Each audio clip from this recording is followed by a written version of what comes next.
Good afternoon, everybody. Thank you for having me. Today, I am going to present some fragments of different experiences of emergency within my improvisational practice and research.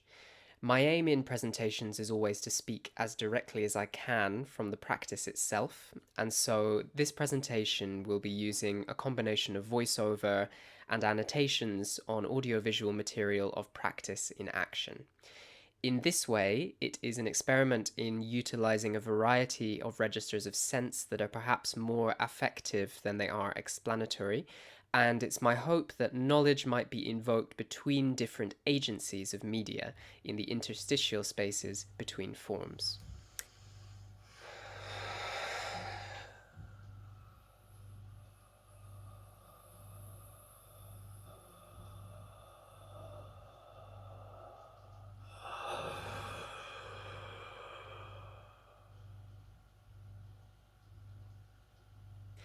I feel it's important as a starter to provide some context. The core of my practice is improvised performance, and I work often across sound and movement as well as various other domains.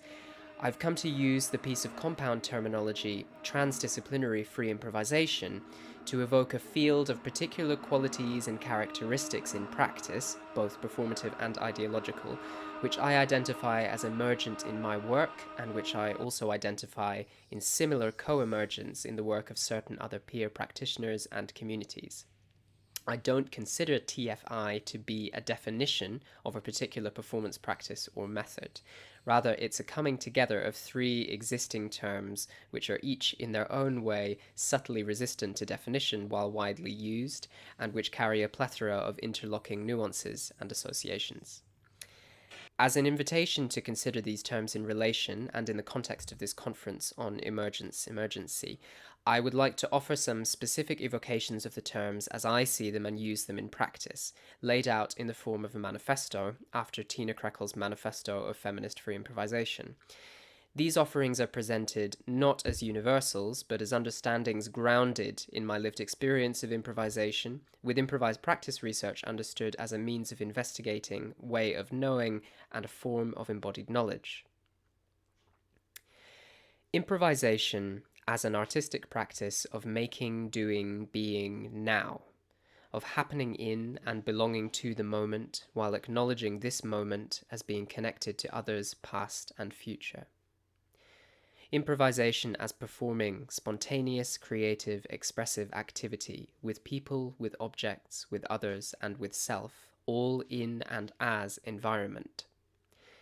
Improvisation as a methodology of action and awareness that is situated, responsive, reflexive, and creative. Improvisation as not having to have a plan.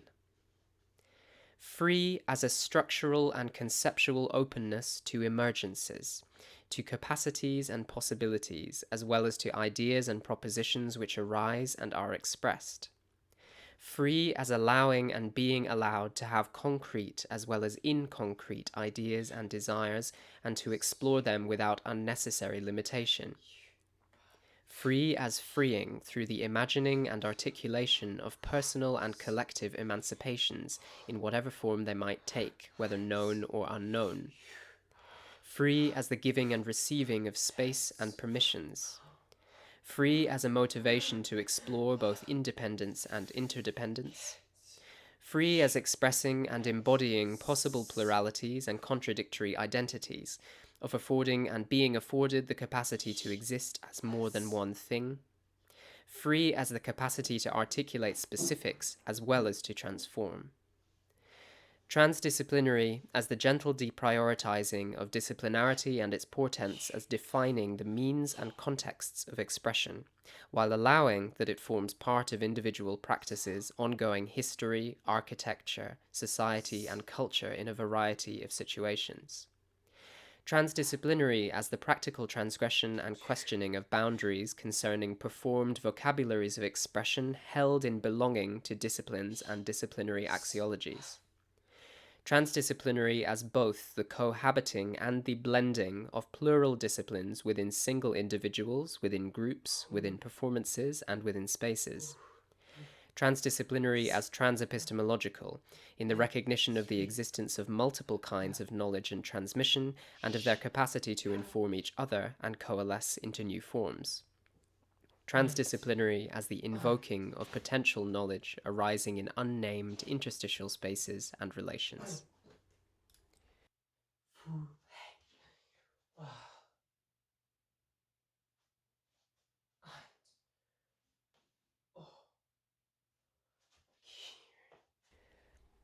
Sound, movement, movement, sound. In my practice, I would be hard-pressed to say which comes first, and in fact I've come to believe that that is not really the question I should be asking. I favour instead what is, on the face of it, quite a simple description of their relation, which is that they come out of each other. What is pertinent for me is not so much to pursue either a causal or a teleological explanation of their specific relationship, but to experience, practice, and present their continuous relating as performance itself. In so doing, my aim is, following Profeta, not to name so much as create new webs of connection and new potential meanings. To recognize a reciprocity in their mediation through my body as a practitioner, and to access both in their generative and hermeneutic potential, being two of many expressive domains that can be explored in the charged immediacy of improvisation. Cultivating immediate availability, or perhaps readiness, as evoked in Danielle Goldman's I Want to Be Ready after Alvin Ailey, gives this practice potency. To be attentive, aware, available, spontaneous, and flexible in the face of the unknown of improvisation is to engage in a practice which at its heart involves emergence. The emergence of the improviser's action as with the formal improvisation as it is made, as a part of what is made. Emergence from a given temporal and contextual specificity of time and people and place. Emergence of momentary articulations, aspects of things fleetingly enacted from a rich realm of possibilities and potentials of which only fragments may be rendered palpable, and the emergency of performing in the now. Echoes of emergence and emergency can be found in the titles of important academic collections on improvisation, such as MacDonald and Wilson's The Art of Becoming, or Hebler, Fischlin and Lipschitz' The Fierce Urgency of Now. Susan Foster describes improvisation's bodily mindfulness as summoning up a kind of hyper-awareness of the relationship between immediate action and overall shape, between that which is about to take place or is taking place, and that which has and will take place. The improviser works as and in a vibrant, moving point in action that, while it unfolds, invents its own way of proceeding. The particular structural and conceptual openness in TFI lies not just in the self-determining nature of improvisation as a spontaneous creative process, common to all forms of improvisation, but in the ideological and performative availability of improvisers towards plural modes of expressivity, which may challenge perceived disciplinary identifications. Expressivities which are themselves reflective of and informed by the vast array of physical, architectural, sonic, and contextual aspects which constitute the performance environment.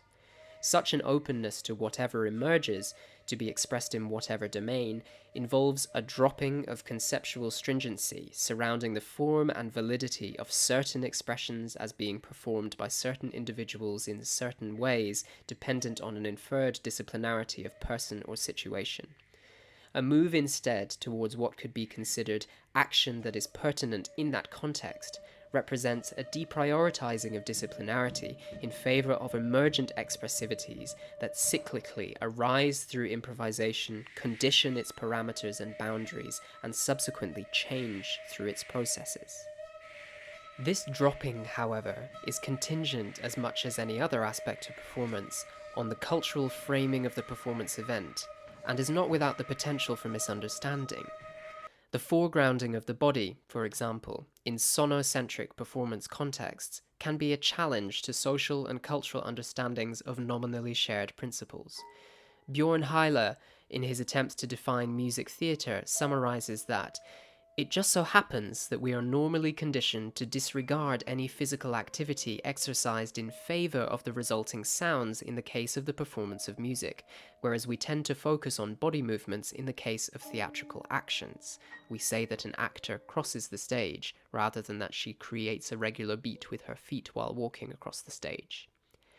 While this is of course a generalization and one which is not immune to criticism, it speaks to a tension which, among other things, is traceable in the work of artists who have, for one reason or another, deliberately transgressed these apparent boundaries. One such example pertinent to improvisation and to my practice is that of the feminist improvisation group, active in Britain in the 1970s. Julie Dawn Smith describes how the bodies and corporeality of the feminist improvisation group, their performance of domesticity, intimacy, and sensuality, which was influenced, she highlights, by the queer and lesbian politics of some members, functioned provocatively within the established heterosexual, masculinely sonic-centered contexts of British jazz and improvisation festivals in the early 1970s. Emphasizing broadly that experimental practices of the day were not only concerned with aesthetics but with political, economic, and social matters as well, she details the resistance that Fig faced, in particular from the male establishment, to the manifestation of queer feminist politics as improvised performance, involving the women improvising their own lives and biographies. She notes, on stage the women appeared in drag, engaged in role-playing, performed domestic chores, peeled onions, and sprayed perfume. It was a performance Maggie Nichols describes as absolute anarchy. Expanding performance into not just sound, in the case of Fig, represented not only an abstract change in aesthetic priorities towards including bodily movement as an expressive domain, but acted as a demand to representation and an articulation of alternative ways of being in performance, something which Dawn Smith notes resonated with some women who saw the group. If women in the audience were not particularly fluent in deciphering the codes of free improvisation, their fluency with the all-too-familiar tropes of the female body and women's precarious position to sound and spectacle was indeed proficient. The improvisers of Fig harnessed corporeality as a means of explicitly challenging what Tina Kreckles has referred to even in today's climate as pervasive masculine spaces of free improvisation, a vehicle of which was, and perhaps still is, sonocentricity. Such a challenge involved not only an acknowledgement of free improvisation as being performed by people with bodies and lived experiences, but the questioning of perceived technical virtuosity on instruments as the sole marker of improvisational competency, expanding instead definitions of virtuosity across the social, the attentive, and the interpersonal domains. Reading Simon Fell's double taxonomy of free improvisation, the approach of Fig, and indeed my own, would fall under the category of what he terms associative improvisation, one which tends to use the designated improvisation space as a container during which period of time anything may happen in any relationship which may or may not evidence the employment of skill, instrumental technique, stylistic congruity, or communicative discourse. He proposes that the associative event achieves apprehended success simply by taking place or existing, rather than whether the outcome has any perceived aesthetic value aside from the means of its production. The pitfall in such an assessment is that it springs from an extra-diegetic position, which presupposes congruity, aesthetic value, and communicativeness as fixities external to the processes of improvisation, rather than characterized by the same emergence as other aspects assessed and experienced by improvisers in practice. I would counter, as I have found substantiated through interviews I've undertaken with 25 improvisers across the last year, that aesthetic judgment, senses of congruity, form, etc., are present and indeed very active elements of such open container improvisations. The nuance which Fell omits is that they are specific to the given world of the improvisation at that time, that they might be momentary and emergent just as is the content of the work. As one of my participant notes on what I might call the misunderstanding of anything goes, essentially, anything I can do can be the exact perfect thing to do at that moment, but only if it's in the context. Only if it really belongs to that moment, and we go back to that emergency, you know? The material then, the matter of the work, lies not only in the exploration of aesthetic or formal qualities, but in the tensions, changes, and precarity of what is happening right now. To inhabit the conditions of where and when and how you are, of the phenomena that present and are presented in the context in a state of available awareness, represents an improvisational skill which could just as well be named as Goldman's readiness, as Ruth Zipporah's presence, or Csikszentmihalyi's flow, and for me is in many ways at the very center of practice. One of my research participants, Michael Schumacher, describes being in the process of watching things change, saying, "We're enabling the practice of observing and participating at the same time. This watching is not to be confused with inactivity or passivity." Michael comments, "You know, I'm moving around while doing this." Rather, the experience to which he alludes involves at some level the unification of activity and receptivity, of agent and environment, in which the improviser works both as a creative actant in shaping the improvisation while simultaneously forming part of it and being changed by it. Susan Foster, again, links this experience to a linguistic middle voice, lacking in the English language, which resonates neither at the level of subjecthood or objecthood, but somewhere in between. To finish, as this conference is not just about emergence but also sound, I thought I would finish by looking at breath. Seated on a chair in my living room at home, in front of the camera, I bring my attention to the room around me. Listening with the ears, the eyes, and the body, I make myself available and attentive. Breathing. The sternum moves upwards with the chin, the shoulders extend back, the throat opens, the elbows move out, the fingers raise, and the hands pivot in circles, while exhalation becomes a rasp, repeating figures over the lap.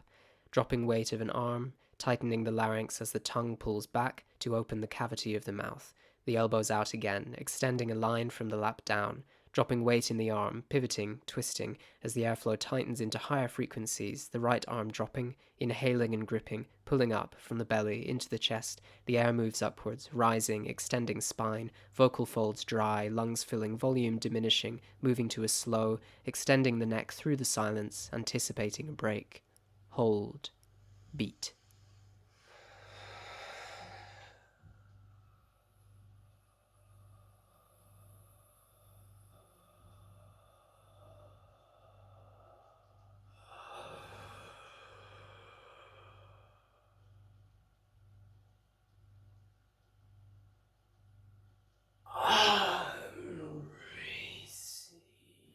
Breath is a biological mechanism that is, for most people, ubiquitous, and forms as much part of the environment of the improvisation of now as the floor, the walls, the tightness in my hip, or the viola in its case. To say that this improvisation began with the breath would be tempting, but one could equally say it began with the feet on the floor, or with the invisible moments of the pelvis and the lower spine, or with the focusing of my eyes. All of these aspects are present and represent points of possible significance. An alternative phrasing would be to say that breath was a prominent aspect of the conditions of the room that became articulated.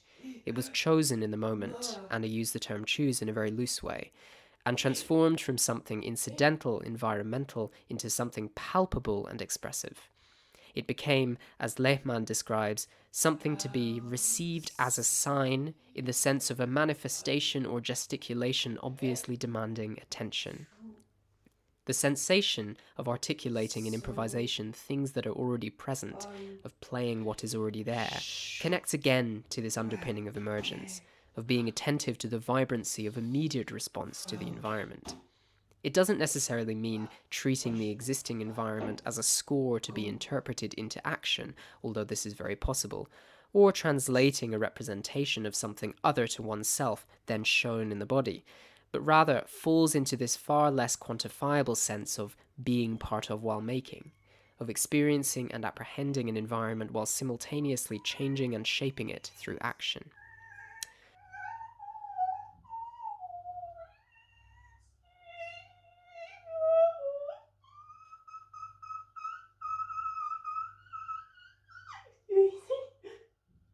One of my research participants, Faradina Afifi, describes the experience quite directly in the following way. I'm not imposing. I'm kind of sitting, listening, and then following, and exploring and finding things that are already kind of there, rather than inventing. It looks like I'm inventing, I might be inventing, but it feels like I'm already playing what's there. And I find I haven't got enough bodies, or arms, or legs. Yes, there's so many different sounds out there. I once spent about 3 hours jamming with rain. I will finish here ahead of questions with this short quote from Kent de Spain. If you accept this improvisation in this moment and open your awareness, you might be astonished at what happens.